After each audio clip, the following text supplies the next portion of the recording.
Professor Emeritus James Halpern, founder of the Institute for Disaster Mental Health, IDMH, at SUNY New Paltz, you are an exceptional psychologist, scholar, and disaster mental health practitioner who has made a worldwide impact on improving the well-being of those entering traumatic events and advancing the field of disaster mental health.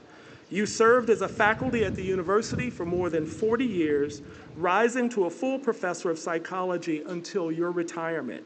You have a well-earned reputation as an international leader in the study and provision of mental health support for both civilians and responders in the wake of traumatic events, including the 9/11 terrorist attacks, Hurricane Katrina, and the Sandy Hook Elementary School shootings. As the founding director of IDMH from 2004 to 2016, you oversaw the Institute's growth as an internationally recognized hub for education, professional development, research, and applied practice. As director, you helped develop curriculum training professionals and graduate students alike during multiple trips abroad and were frequently invited to give presentations for health, mental health, and emergency management organizations, among many other accomplishments. The Institute continues to build on your groundbreaking work to this day, having expanded its on-the-ground deployments to hurricane-afflicted regions, including Puerto Rico, Florida, and Texas, and recently contributing a mental health needs assessment as a key step to supporting New York's first responders. You have also provided direct service to disaster survivors and served in a leadership role at both large-scale national and local disasters, and are a recipient of the American Red Cross Lifetime Mission Leader Award. You have remained engaged in your scholarly work in retirement, and you're currently working on a new edition of one of your textbooks. In recognition of your life and career achievements, we celebrate you as the State University of New York bestows upon you the degree of Doctor of Humane Letters, honoris causa. Congratulations.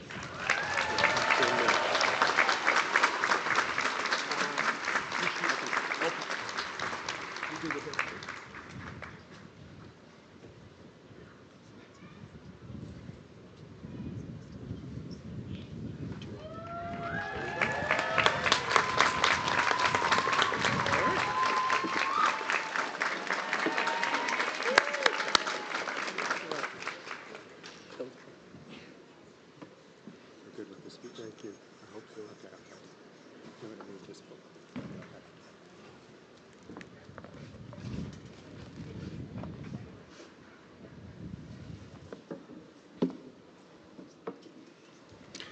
Good morning. Good morning. Thank you, President Wheeler and Vice President William McClure. Welcome guests and friends and family of the class of 2025. It's you who make this event a very special day, and of course, congratulations to the graduates.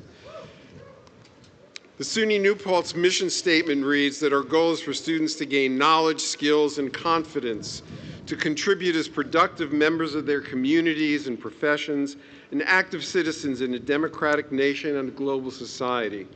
This morning, I want to talk to you a little bit about some very inspiring New Paltz students who are affiliated with the Institute for Disaster Mental Health here. For many years after the attack on the World Trade Center on September 11th, 2001, our students supported the 9/11 Memorial Anniversary Ceremony in New York City. As survivors passed by the footprint of the towers, our students offered tissues, bottle of water, and an ear. Many survivors came from far away and were very grateful for the contact that they had with these young people.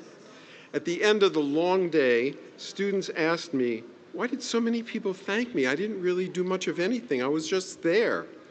Well, they were thanked because they were willing to be with a very diverse group of disaster survivors who were rich and poor, of many races and ethnicities, and these people were in grief and pain. So while most people want to head in the opposite direction, Our students were a visible, supportive presence, and they didn't appreciate how important, meaningful, and helpful they were.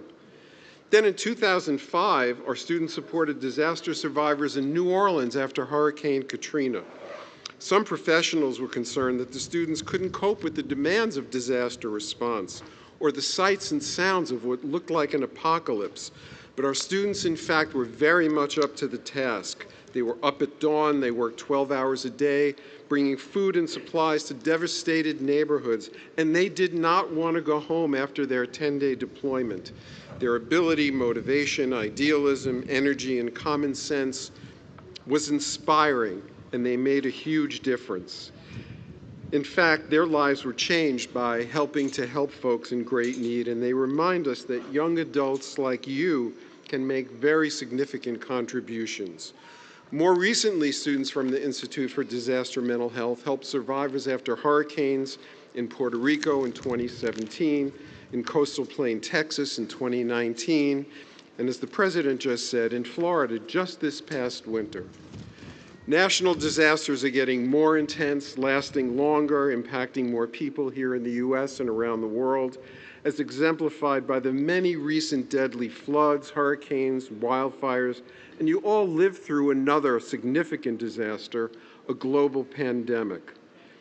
My generation has unfortunately left you a world in much need of repair, and I encourage you to do your part in repairing it. That's the core message of my talk this morning. When I did international work overseas, training caregivers and first responders, working together to deal with trauma, I was concerned that we did not do nearly enough. But one colleague and friend, a doctor, said to me, if one child wets the bed and is not punished because the parents understand he's not a bad child, but he's been traumatized, then we have in fact accomplished a great deal. A small change can be a powerful change. A small change can be a powerful change.